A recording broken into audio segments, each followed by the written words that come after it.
አግብተህ ነበር? አላገባው እና ልጅ ወለድኩ። ለምንድን ነው ሳላገባ እንዴ? አግብቼ አይደለም የወለድኩት። ሳታገባ ትወልዳለህ? በሌላኛው ህይወት በነበርክ ሰዓት አንተ ለምሳሌ ዲያቆን ነበር። ወለጋ ነቀምት ከተማ ወለጋ መጋላ ነቀምት ትንቢት እንዲናገር ራጅ ያከዱባቸው ተላኩት ከነነገመ ሕዝቅኤል ነኝ። ሐሰተኛ ነቢያችሁ እዩ ጩፋ ማን አንተ? ፕሮፌሰር ሕዝቅኤል ጋቢሳ ነህ ወይስ ነብዩ ሕዝቅኤል ነህ? መጽሐፍ ቅዱስ ላይ ያለው ኢየሱስ ስጋ ነስቷል አልነሳም? ምንም መጽሐፍ ቅዱስ ላይ የተሰመረ እንዲና እንዲያ ነው የሚል ጥቅስ የለም። አቤቱ ደግሰው አልቋልና ከምድርም ፍቅር ጠፍቷልና አግብተህ ነበር? አላገባው እና ልጅ ወለድኩ። ለምንድን ነው ሳላገባ እንዴ? አግብቼ አይደለም የወለድኩት። ሳታገባ ትወልዳለህ? በሌላኛው ህይወት በነበርክ ሰዓት አንተ ለምሳሌ ዲያቆን ነበር። ሌላኛው ህይወቴ በጌታ ሳሎን በፊት ያለው እንዳለ ጨለማ ነው። ጌታን አላውቅም። እግዚአብሔር ማይቀብርበት ኢየሱስን አላውቀውም። አዎ መንፈስ ቅዱስን አልተሞላሁም። ጋር ተገናኘ። ኢየሱስን አላውቀውም ነበራ። ሃይማኖት ለዘይበልኦ ህብስተ ሕይወት ለዘይጸምኦ ጽዋ መድኃኒት ለዘይሴቶ ብለህ ኢየሱስ ስሙ ይጣፍጣል ብለህ በግዕዝ እኮ ታምረ ኢየሱስ ከማንበብ በፊት ኪዳን ላይ ታምረ ማርያም ታነባለህ። ድርሳናትን ታነብና ታምረ ኢየሱስ ታነባለህ። ታምረ ኢየሱስ ከመነበቡ በፊት ኪዳን ዘውትር ከሰኞ እስከ ዓርብ ነው። ኪዳን ጸሎት ላይ ኢየሱስ ክርስቶስ ጥዑመ ለምሳሌ ዲያቆን ነው። በጣም ዝጉን የእግዚአብሔር ሰዎችን አውቃለሁ። አንተ ብቻ ተለይተህ እንደዚህ እንኳ ተናገርኩ እኮ ጨለማ ነው እንዳለ ጨለማ ነው። መጽሐፍ ቅዱስ ይላል መሰለህ አንዳንዶቻችሁ ከፍጥረታችሁ የቁጣ ልጆች ነበራችሁ ይላል። ኢየሱስ ክርስቶስ ውስጥ ለዘይጸምኦ ኢየሱስ ክርስቶስ ጽዋ መድኃኒት ለዘይሴቶ ብለህ ኢየሱስ ስሙ ይጣፍጣል ብለህ በአማርኛ ለምንድን ነው እኔ ኢየሱስ ቅዳሴ ማርያም በአማርኛ ብታነብ? እኔ አንዳንድ የጴንጤ መምህራን እንደውም የኛ መጽሐፍ በደንብ ያነባሉ። መድኃኒዓለም ምስጢረ ሥጋዌ ቅዳሴ ማርያም ላይ ምስጢረ ሥጋዌ ማለት የክርስቶስ ሰው መሆን በሥጋ የመገለጥ ምስጢር ቅዳሴ ማርያምና ቅዳሴ እግዚእ ቅዳሴ ዲያስቆሪዮስ እነዚህ ቅዳሴያት ላይ በግዕዝ የተጠቀሰው ኢየሱስ የተገለጸው አገላለጥ አሁን ኢየሱስ ስለ አንጠልጥላ ተጥራው ይላሉ። አንዳንድ ኦርቶዶክሶች ደግሞ ቅልም አንጠልጣ ያለው ኢየሱስ ትላለህ ይላሉ። የምን ቅልና ምን አገናኘው ቅልና ክርስቶስ? ማንጠልጣያ እኮ ለቅል ያስፈለገው ቅል ራሱን ችሎ መቆም ስለማይችል ኢየሱስ የሚለው ስም ውስጥ መድኃኒትነት አለ። በነገራችን ላይ ስልጣን አለ፣ ኃይል አለ፣ ጌትነት አለ፣ አምላክነት አለ። ሙሉ ስም ነው። ትፈራኛለህ። ሰማሁ ከትላንት ወዲያ እንዳልክ በጣም ነው የሚያስፈራኝ። በህይወቴ በጣም የምፈራው ልጅ የምጠነቀቀው ልጅ አትፍራኝ ቴዲ። እኔ ጀስት ፍሬንድ ነን። በጣም ደስ ብሎኝ ነው ከአንተ ጋር ኢንጆይ የማደርገው። ይህን ያህል በጣም ተሳቀ። ለምን የምትፈራኝ ግን? ጥያቄ ነው። ትጨናነቃለህ ስተሄጃ። እኔ እኮ እፈራለታለሁ ነው ያልኩት እኮ። ኧረ በጣም ነው የምትፈራኝ። አሁን ነው እኮ የነገሩኝ። ኧረ ኖርማል ነው፣ እኔ ምንም አላደረገውም ምናምን አልኩኝ። ብቻ እንትን አትበል፣ አትጨናነቅ። እንዴት ነህ? እግዚአብሔር ይመስገን። እንዳልካቸው በዓል እንዴት ነው? በዓል በእናትህ በዓል ኢየሱስን እያሰብኩ ነው ያከበርኩት። ዝም ብሎ የድሮ ተበልቶ ተጠጥቶ ነበር። አሁን ጌታ የተወለደው እኔ ሊያድነኝ እያልኩ ነው። ለውጡ አየህ? አልገባኝም። በፊት ኢየሱስን ነው ሳታስብ ትበላለህ። አሁን ኢየሱስን እያሰብክ ጠላ ይጠጣል፣ ዳቦ ይበላል፣ ወጡ ምናምን አግበስብሰህ ነው። አሁን ባይብል እያነበብክ ኢየሱስ ተወለደ ከዛስ ሊሞትልኝ ተወለደ እያልኩ። ሃይማኖት ምንድን ነው ቴዲ?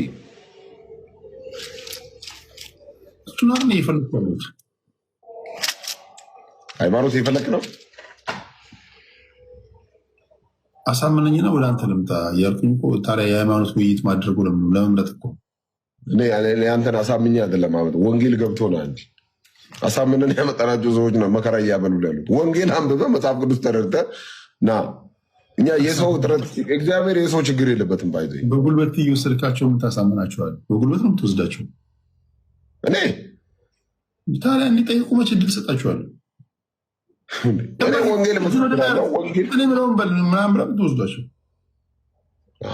እኔ ወንጌል እኮ ነው የምመሰክረው። ቴዲ ወንጌል እኮ ኢየሱስ ያድናል ስለ መልእክቱን አለመቀበል ጥያቄ ይኖረዋል እኮ። አሁን ሰው ያልገባው ነገር ሊኖር ይችላል። ይሄ ነገር እንዴት ነው አስረዳኝ፣ ቆይ ላንብበው እስኪ ትንሽ እሱን አቅጣጫ እናሳያለን። ተመልካች እጅ ነው ዳርግ ተቀበል ተቀላቀል በቃ እንዴ እንደዚህ ብሎ ጌታን ያስቀበለ ሰው አይተህ የምታውቀዋለህ? በታሪክ ደግሞ የማይጠጥ ፒፕል ለራሱ ጨዋ የተወደደ ህዝብ ጌታን የሚፈራ ህዝብ። እኔ አንተን ነው የምልህ፣ እኔ አንተን ትንበረከክ ትላለህ አንተ። እኔ ቅጣት ጌም የተጫወትን ከሆነ ታዲያ ዘፈን ክፈት አልልህ። እኔ ጴንጤ ነኝ እንግዲህ ሃይማኖቱ አይፈቅድ። እኔ አሁን አንዳንድ ጊዜ መስቀል አደባባይ አዲስ አበባ ብለው ዋና ዋና ከተማዎች ብለው በጠራራ ፀሐይ ምስኪኖች እንግዲህ አይዶን ብለህ ማንኛውም ሰው ነፍስ ያወቀ ሰው እኔ ወደ ሃይማኖት ውስጥ ሲገባ ገብቶት ነው መሆን ያለበት ብዬ ነው የማስበው። አንተ ገብቶ ነው እኮ ገብቶ ኦፍኮርስ ለዛሬ ላይ ሙጭጭ ብዬ የቀረሁት። ኦኬ መጽሐፍ ቅዱስ ያላዘ ሰውዬ ታዲያ ምንም አንብቦ ማቅ ሰውዬ ዘፍጥረት የቱ ጋር እንዳለ ማቅ ሰውዬ አንበርክከ እጁን ወደ ላይ አድርገህ የምታስቀብለው ምንድን ነው? መች ነው እኔ አንበርክኬ እጁን አስቀቤ መጽሐፍ ቅዱስ ማያነብ ሰው ወደ ጌታ እኔ መስክሬ ነው ወደ ጌታ። ባይ ዘ ዌይ የእኛ ስራ መመስከር ነው። ምኑ ነው የምትመሰክር? በአዲስ ኢየሱስ ጌታ እንደሆነ ስለ ኃጢአቱ እንደሞተ በቃ ትመሰክራለህ። ከዛ ማዳን እግዚአብሔር እኮ የምትመሰክርለትን ነገር ሰውዬው መጀመሪያ ያውቀዋል፣ አንብቧል። አያውቀውም። ለዛ አይደል የምንመሰክር? የምስራች እኮ ነው የምንለው። ወንጌል የምስራች ነው። ታውቃለህ ኢየሱስ ስጋ ነስቷል አልነሳም? ምንም መጽሐፍ ቅዱስ ላይ የተሰመረ እንዲና እንዲያ ነው የሚል ጥቅስ የለም። ስጋ ነስቷልም ስጋ አልነሳምም የሚል ጥቅስ የለም። የሐሰተኛ ነቢያት ቁንጮ የሆነው አቶ ጥላሁን የተባለ ግለሰብ ከድንግል ማርያም ስጋ አልነሳም ብሏል። መጽሐፍ ቅዱስ ደግሞ እንዴት እንደሚናገር ቁልጫ ግን እናሳየዋለን። የእሱን ክደት በመጽሐፍ ቅዱስ ማስረጃ እንሞግታለን ማለት ነው። አመሰግናለሁ። በነገራችን ላይ እነኚህ ሰዎች መጽሐፍ ቅዱስ ይዘው ነገር ግን መጽሐፍ ቅዱስን የማይቀበሉ የማያነቡ የሚፈልጉትን ቨርስና 5 እና 6 ጥቅስ ብቻ እየመረጡ ሰውን የውሸት ተስፋ የሚሰጡ እንጂ መጽሐፍ ቅዱስ እንደማያነቡ ማስረጃ አሁን የማነብላችሁ ጥቅስ ነው። ተከታተሉኝ። ቅዱስ ጳውሎስ ወደ ዕብራውያን ሰዎች በላከላቸው ምዕራፍ 2 ቁጥር 14 እስከ 16 ያለው ላንብብላችሁ። እንግዲህ ልጆቹ በስጋና በደም ስለሚካፈሉ እርሱ ደግሞ በሞት ላይ ስልጣን ያለውን በሞት እንዲሽር ይሄውም ዲያብሎስ ነው። በሕይወታቸው ሁሉ ስለ ሞት ፍርሃት በባርነት ይታሰሩ የነበሩትን ሁሉ ነፃ እንዲያወጣ በስጋና በደም እንዲሁ ተካፈለ ይላል። ታዲያ ይሄ ምን ማለት ነው? በስጋና በደም እንዲሁ ተካፈለ አለ ቅዱስ ጳውሎስ። ቁጥር 16 ደግሞ እንደዚህ ይላል፣ የአብርሃምን ዘር ይዟል እንጂ የያዘው የመላእክትን አይደለም። ታዲያ ከዚህ በላይ ምን ጥቅስ ነው የምትፈልገው? አቶ ጥላሁን ይሄንን ስላላነበው እኔ እኮ የሚገርመኝ ዕብራውያን የተባለውን መልእክት ስፔሻሊ ለጴንጤ የተላከ እስኪመስላቸው ድረስ የሚያብጠለጥሉት መልእክት ነው። እንደፈለጉ የሚፈውዙት መልእክት ነው። ዕብራውያን ምዕራፍ 7 ቁጥር 25 እንደዚህ ያደረጉ በቃ የኢየሱስ ክርስቶስን ሊቀ ካህንነት የሚያምኑ መስለው ነገር ግን በተለየ አረዳድና በማይሆን ቦታ በማይሆን ቨርስ እየጠቀሱ እንዲሁም ደግሞ ኢየሱስ አማላጅ ነው፣ ሊያማልድ በሕይወት ይኖራል፣ ኢየሱስ ሊቀ ካህናችን ነው እያሉ እኛ ሊቀ ካህን አይደለም ያልን ይመስል የብሉይና የሐዲስ የሚያነጻጽርበትን የመልከ ጼዴቅንና የክርስቶስን ሊቀ ካህንነት የሚያነጻጽርበትን እየወሰዱ የእኛን ካህናት የሚሳደቡበት ቨርስ ነው ወይም ደግሞ መጽሐፍ ቅዱስ ነው፣ ዕብራውያን የተባለው መጽሐፍ ቅዱስ ማለት ነው። ነገር ግን እነሱ ይህን እንኳን አይቀበልም። ይሄው በስጋና በደም ተካፈለ አለ። መጽሐፍ ቅዱስ ላይ ግን የለም፣ ጭራሽ ክዶታል። ድኔን ያደረገው በቃ መጽሐፍ ቅዱስ ላይ ከድንግል ማርያም ስጋ አልነሳም ነው ያለ። ምክንያቱም የድንግል ማርያምን ስም ማንሳት ስለሚቀፋቸው ማለት ነው። ከድንግል ማርያም ስጋ ነሷል ማለት ስለሚከብዳቸው እሱና አቶ ዮናታን የተባሉ ሁለቱ ሰዎች፣ ሌሎችም የፕሮቴስታንት ሰባኪዎች በሰይጣን መንፈስ የሚመሩ ሰዎች ከድንግል ማርያም ስጋ ነሷል የሚለውን ሐሳብ በጭራሽ አይቀበሉትም። መጽሐፍ ውስጥ እንደዚህ ነው የሚያስቀምጠው፣ በስጋና በደም ተካፈለ። ምክንያቱም የሰይጣንን እስራት ይሰባብርላቸው ዘንድ ይፈታቸው ዘንድ ከሰይጣን እስራት ነው የሚለው። የአብርሃምን ዘር ይዟል እንጂ የያዘው የመላእክትን አይደለም እያለ እኮ ነው። አብርሃም እንደው ሰው እኮ ነው። አብርሃም እኮ ስጋና ደም የነበረው ነው። ክርስቶስ ደግሞ የዳዊት የአብርሃም ልጅ ተብሏል። ማቴዎስ የሚያነሳው ይሄንን ነው። ፍጹም ሰው እንደሆነ እያጠየቀልህ እኮ ነው። የአብርሃም ዘር የዳዊት ልጅ የአብርሃም ልጅ የኢየሱስ ልጅ የዘር ሐረግ እያለ ሲነግርህ እኮ ይሄን እየነገረህ እንጂ ሌላ አይደለም። ስለዚህ ኢየሱስ ክርስቶስ ከድንግል ማርያም ስጋ ነስቷል፣ ከስጋዋ ስጋ ከነፍሷ ነፍስ ነስቷል። ምንም ጥያቄ የለውም። ስለዚህ ስጋና ደም የሚወሰደው ከድንግል ማርያም ነው። እርሱ መለኮታዊ ባህሪውን ነው ከድንግል ማርያም ስጋ ጋር አምጥቶ አዋህዶ ስጋን ያከበረውና ወደ አምላክነት ከፍ ያደረገው ማለት ነው። ለዚህ ነው አካላዊ ቃል እግዚአብሔር ወልድ ስጋን ተዋህዷል የምንለው። ነገረ ተዋህዶን ስለማትቀበሉ የነገረ ስጋዊም ጽንሰ ሐሳብ ስለማይገባቸው ከስጋ ስጋ ከነፍስ ነፍስ ነሳ የሚለው ሐሳብ በእናንተ ዘንድ ኮንሰፕቱ እጅግ በጣም የወረደ አስተሳሰብ ስለሆነ ለእናንተ አይገባችሁም፣ በሰይጣን መንፈስ ስለምትመሩ ማለት ነው። ወለጋ ነቀምት ከተማ ወለጋ መጋላ ነቀምቴት ትንቢት እንዲናገር ራጅ ያከዱባቸው የተላኩት ከነደገሜ ሕዝቅኤል ነኝ እኔ ሕዝቅኤልና እስቲ ደግመንስ ወለጋ ነቀምት ከተማ ወለጋ መጋላ ነቀምቴት ትንቢት እንዲናገር ራጅ ያከዱባቸው የተላኩት ከነደገሜ ሕዝቅኤል ነኝ እኔ ሕዝቅኤልና ሰማችሁልኝ ወገኖች? በወለጋ ከተማ ትንቢት እንድናገር የተላኩኝ ሕዝቅኤል ነኝ እያላችሁ ነው። ሐሰተኛ ነብያችሁ እዩ ጩፋ። ማን አንተ? ፕሮፌሰር ሕዝቅኤል ጋቢሳ ነህ ወይስ ነብዩ ሕዝቅኤል ነህ? መጽሐፍ ቅዱስ ላይ ያለው ወገኖች፣ ለዚህ ሰውዬ የምትካድሙ ዕጣን የምታጫጭሱ የእግዚአብሔር ነብይ ነው እያላችሁ በሰልፍ ከኋላ የምትከተሉት የምትነዱ መንጎች ዛሬ ይህንን ስሙ። ይህ ሰው ዛሬ ለዚች ከተማ የተላኩት ሕዝቅኤል ነኝ እያለ ነው። ከብሉይ ኪዳን ጀምሯል። ከነቢያቱ ሕዝቅኤል ነኝ ይላል፣ ኤርምያስ ነኝ ይላል፣ ኢሳያስ ነኝ ይላል። ጠጋ ጠጋ ብሎ አዲስ ኪዳን ላይ ሲገባ ኢየሱስ ነኝ ማለቱ ላይቀር ስለሚችል ዛሬውኑ አይ ሕዝቅኤል አይደለህም እዩ ጩፋ ነህ፣ አቅምህም ደግሞ ዘይት ላይ ፎቶ አትሞ የመሸጥ ያክልና ሰዎችን ማኑፕሌት አድርጎ የማታለል ያክል ነው እንጂ ከዛ የዘለለ ምንም ነገር የለህም። ሴጣንን እየከፈልክ አንዳንድ ሰዎችን ሴጣን አለባቸው እያልክ ኢንተርቪው እያደረግክ ራስን እንደ ሴጣን አውጭ አድርገ ትተውናለህ እንጂ ሌላ ምንም አቅም የለህም፣ የምናቀይ ጩፋ ነህ ብላችሁ ንገሩት፣ አሳርፉት። ካላሳረፋችሁት ግን ነገና ከነጎዳ ኢየሱስ ነኝ ብሎ ለመምጣት በእናንተ ጭፍን ዕጣን እያጨሳችሁ የምትካደሙ ሰዎች ድፍረት አግኝቶ መምጣቱ ስለማይቀር ዛሬውኑ ያው ሳይቃጠል በቅጠል እንዲሉ አበው ዛሬውኑ ብታስጠነቅቁት ይሻላል። ይሄን ሐሰተኛችሁ ማለት ነው። ሰላም። ይህን ቪዲዮ ያየሁት ነበረ። የገናን ዋዜማ በጣም ደስ ብሎት እንዳሳለፈ እንደ አንድ ኦርቶዶክስ ኮመንት ማድረግ ፈልጌ ነው የገባሁትኝ። በመጀመሪያ በጣም አፕሪሺየት ሳላረግ ማለፍ አልፈልግም። ከኔ ምስጋናቸው አይወሰድባችሁ። ሁላችሁም የጃንደረባው ቡድኖች በጣም አፕሪሺየት ላረጋችሁ ፈልጋለሁኝ። ከዛ ደግሞ ሌላኛው እናንተ እዚህ ፖድካስት ላይ ቁጭ ያላችሁ ሰዎች በጣም ነው ደስ የምትሉት። the way you interact, the way you talk, the way ነገሮችን ኢንተርፕሬት የምታደርጉበት መንገድ ምናምን በቃ በጣም አሜዚንግ ነው። ከዛ ለቤተክርስቲያን ተቆርቁራችሁም ደግሞ እንደዚህ ፖድካስት ተዘጋጅቶ ቤተክርስቲያን ምን ይደረግ ምን አይደረግ ምን ይሁን ምን አይሁን የሚለውን ነገር በመማከራችሁ በጣም አፕሪሺየት ላረግ ፈልጋለሁኝ። ግን ደግሞ ማሰብ ያለባችሁ ይሄ ኢቨንት ሶስተኛው ነው እና ገና እያደገ የሚመጣ ኢቨንት ነው። የሚያድግን ሰው የሚሻሻልን ሰው ነገሮች ይስተካከላሉ አይደል?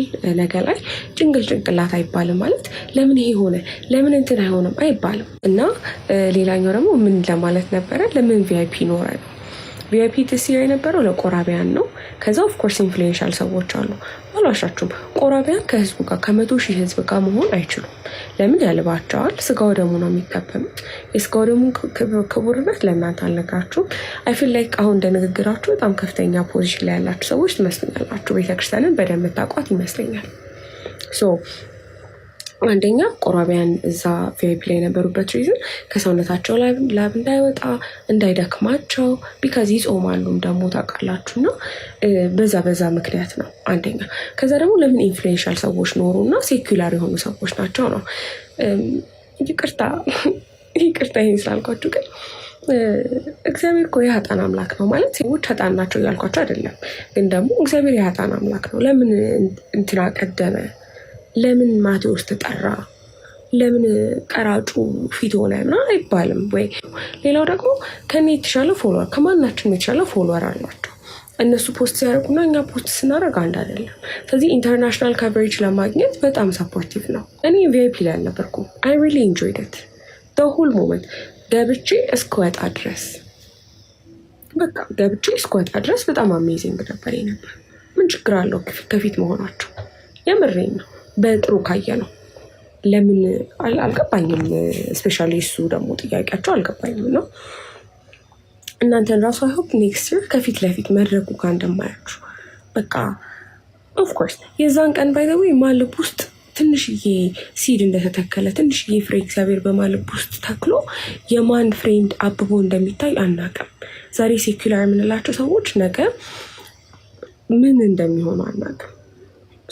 ከዛ ደግሞ ክሪቲክ ስትሰጣጡ ስፔሻሊ እንደ አንድ በክርስቶስ ወንድሜ እንደሆንከው በክርስቶስ እህቴ እንደሆንሹ ክሪቲክ ስትሰጡኝ በድብቅ ስጡኝ። ባይብሊካል ነው። ለዲያቆን ሄኖክ ኃይሌ ክሪቲክ ካላችሁ በውስጥ አናግሩት። I don't feel like he's that አልቀበልም የሚል ሰው እኔ እንትናን ደግፌ እንትናን ነቅፌ አልልም። ግን አማመሰግነው ደግሞ አካል ቢኖር በጣም ይሄን አሲስት ያደረጋችሁ ሰዎች እግዚአብሔር ከእናንተ ጋር ይሁን። እውነት በቃ ይጨምርላችሁ። እንዴት እንደሚያደክም አውቃለሁ። እኔ ገብቼ ለወጣሁት ማለት ነው እንዴት እንደደከምኩ አውቃለሁ። እነዚህ ልጆች ማለት ነው ሌሊቱን ሁሉ እዛ ነው ያደሩት ሲያስተካክሉ፣ ኤቭሪቲንግ ሲያስተካክሉ፣ እኛ ስንሄድ ፐርፌክት እንዲሆን እንዴት አድርጌ እነሱ አባሉን ይባላል እንጂ እንደዚህ ክሪቲክ ችግር የለም። ክሪቲክ ስጡ፣ በውስጥ ስጡ። ወንድማችሁን አሳልፋችሁ አትስጡ። አሳልፈን አንሰጣጣት ሊስት። አመሰግናለሁ። I love you guys. Bye. ወይኔ እንዴት የሚደንቅ ነገር ነው! እንዴት እንደምነግራችሁ አላውቅም። የአእላፋት ቅዳሴ ሊጀመር ነው። የአእላፋት ዝማሬ ወደ ኋላ ይመጣና ለዋዜማው የአእላፋት ቅዳሴ። እኔ ግን ከቅዳሴው በላይ የአእላፋት ቁርባን ደግሞ ቢሆን እጅግ በጣም ደስተኛ ነኝ። ምክንያቱም አብዛኛው ሰው አስቀድሶ መሄድን ብቻ ሳይሆን አስቀድሶ መቁረብን መልመድ አለበት። ያ ሁሉ ሰውም በኢየሱስ ክርስቶስ ስጋና ደም ታትሞ ተባርኮ ተቀድሶ ወደ ቤቱ ቢሄድ መልካም ነውና የአእላፋት ቅዳሴው እንዳለ ሁሉ የአእላፋት ቁርባኑ ላይ ቢሰራ ሁሉም ሰው በንስሐ ታጥቦ ተዘጋጅቶ የዛ ቀን መጥቶ ከቅዱስ ስጋውና ከክቡር ደሙ የሚቀበልበትን የሚባረክበትን የሚቀደስበትን ነገር ቢመቻች። የማይታየው ታየ፣ የማይወሰነው ተወሰነ፣ ዘመን የማይቆጠርለት ዘመን ተቆጠረለት። ኃያሉ እኛ ባለጸጎች እንሆን ዘንድ ራሱን ባዶ አደረገ። እንግዲህ ዛሬ ጌታችን መድኃኒታችን ኢየሱስ ክርስቶስ የተወለደበት ታላቅ ቀን ነው። በዚህ ቀን እንግዲህ የማይታየው የታየበት ነው። ትዝ ይላችሁ ከሆነ ሙሴ በኦሪት መጽሐፍት ላይ እግዚአብሔርን ፊትህን አሳየኝ ብሎት ነበር። እግዚአብሔርም ፊቴን አይቶ በሕይወት መኖር የሚችል ማንም የለም ብሎ ነበር። ይህ እንዲህ ያለው እግዚአብሔር እንግዲህ ዛሬ ድንግል ማርያም ፊቱን አይተዋለች ማለት ነው። እግዚአብሔር ሰው ሆኗል ማለት ነው። በዮሐንስ ወንጌል ምዕራፍ 1 ከቁጥር 18 ላይ መቼም ቢሆን እግዚአብሔርን ያየው አንድስ እንኳን የለም፣ በእርሱ እቅፍ ያለው አንድያ ልጁ ተረከው እንጂ ይላል። እንግዲህ እግዚአብሔር ማንም አይቶት አያውቅም ነበር። ዛሬ ግን ድንግል ማርያም ስትወልደው አይተነዋል ማለት ነው። የማይታየው ታየ የምንልበት ይህ ነው። እንግዲህ ዘመን የማይቆጠርለት ዘመን ተቆጠረለት የሚባለው ዘመን የማይቆጠርለት በመለኮቱ ነው። ዘመን ተቆጠረለት የሚባለው ደግሞ ድንግል ማርያም ከወለደችው ወዲህ ነው ማለት ነው። ኃያሉ እኛ ባለጠጎች እንሆን ዘንድ ራሱን ባዶ አደረገ። በፊልጵስዩስ መልእክቱ ላይ ቅዱስ ጳውሎስ በግሪኩ ኬኖሲስ የሚባለው ወይም ሰልፍ ኢምፕቲንግ ወይም ራሱን ባዶ የማድረጉን ነገር ሲናገር በፊልጵስዩስ መልእክቱ ምዕራፍ 2 ላይ በሰውም አምሳል ተገኝቶ ራሱን ባዶ አደረገ፣ ለሞትም ይኸውም የመስቀል ሞት እንኳን የታዘዘ ሆነ ብሎ ተናግሯል ማለት ነው። ዛሬ እንግዲህ የእግዚአብሔር ልጁ የማርያም ልጅ የሆነበት ቀን ነው። የጌታችን የልደቱ ቀን ነው ማለት ነው። ስለዚህ እንኳን ለጌታችንና ለመድኃኒታችን ለኢየሱስ ክርስቶስ የልደት በዓል በሰላም አደረሰን አደረሳችሁ። እንደዚህ አይነት ኮንተንቶች እንዲመጣላችሁ ከፈለጋችሁ